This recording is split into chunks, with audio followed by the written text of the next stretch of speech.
Hey, Richard, it's William. How do you practice? You talked about language patterns, and I'm just wondering, how do you practice those, or how do you get better at it? If you want to learn language patterns, the best thing is work with somebody who's good at them. 'Cause a lot of people out there use them very mechanically and they sound strange. So that's what's given NLP, some reputation that some people have. And for rightly so, they go, I looked at the NLP guy, but that I listened to her, but when she uses the patterns, they kind of sound weird. And if you had that experience before, they'll sound like real conversation. Because what happened is the trainer wants to usually show how clever they are. I don't know what it is, or they don't understand real selling. So I was invited to a group actually to do language patterns practice because they wanted me in it for obvious reasons. But when I saw what the sentences, they were okay, but they were so kind of weird sounding. I didn't even want to be there. I know what would happen. I ended up being the free coach. I didn't want that to burden. I've got my own clients.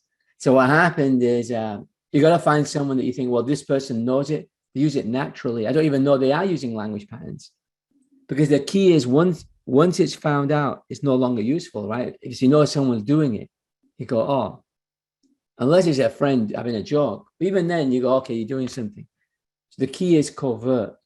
You got to find someone who's an expert at it, who can do it elegantly, who can have you learn so that you can be better at this, right? So I just used an embedded command to learn. You see, it didn't sound weird. I was giving you a good suggestion to help you. The embedded command was learn. I just did that just to give an example. And then what you want to do is learn a language pattern. And you want to write them out. You want to write out the language patterns. So one of them, for example, is a compound sentence. And I'll just give you one example. And a compound sentence is where you say something that people would agree with. They go, yeah. Like in their mind, they go. And before that, you give it a suggestion. So you give it a suggestion, and then you give I'll show you how to do it. Then you tell them the second part of the sentence, and they go, yeah. And somehow the first part seems like, yeah, yeah. So I'll show you what I mean. Let's say I'm with Rodney, and we're at a hotel, whatever, because I'm down, I'm at a convention, and I know he looks a bit tired. And, I'm maybe like it's 8 o'clock or something, and I want him to have a go to this place to have a drink that's supposed to be famous or whatever.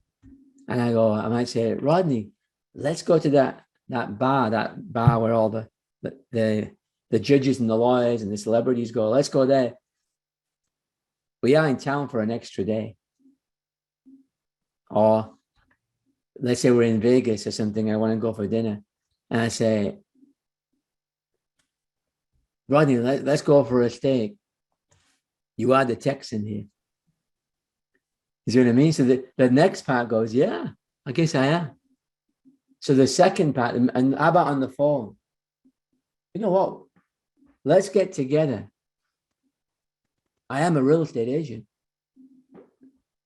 See, the person wants to sell. Let's get together and look at the price. I am a real estate agent. Now, if they know you're local, that's even better, obviously, if they know of you. And they go, well, you know what? You are thinking of selling. You're thinking of talking to people. Let's get together. I am the local agent. I live right here. And they go, that's true. You do. You see how the mind goes, yeah? So you use a sentence. You say something that you want people to do. There is kind of like in the context, it kind of makes some sense. You're not going to say something really way out. It doesn't make any sense. And you go, then you make one sentence, which is absolutely true in their minds. It's a fact. It's called a pace. So for example, you guys, keep working with me and learn from me. I mean, you did come to the webinar. So obviously you are a learner. You see how that sounds like just a natural thing? So I just made that up. And I want you to be writing these sentences down. And you just keep writing them. And when you're writing, be okay making a mistake. Because what will happen is that your mind will naturally adjust So when I'm doing language patterns and I'm writing them down, many times I'll write one that looks really good, and I'll write one that looks like not that great. I go, that wasn't that great. It doesn't matter. You just keep writing. Just keep writing, and you'll be surprised what comes out. Because again, you're opening the neural pathways in your brain to be able to do it verbally. The other thing is actually to use it. To say, I'm going to use it on someone. In my next call, I'm going to use a pattern. And you can write it out. You can write out a sentence or two. Let's say a price reduction. So instead of saying, let's reduce the price, you might use, let's reposition the price. If they're expressive, you go, we need a new excitement price. Mary, no one's coming. We need an excitement price. You can make these things up. So that's a language pattern. And you go, let me write that down. Let me frame reducing into a different world that's not as sharp. You know, it's like maybe you don't want to say that, like lower the price doesn't sound that good for most people. So you might say, well, how else can we say that? How else can we say that differently? That's called a reframe.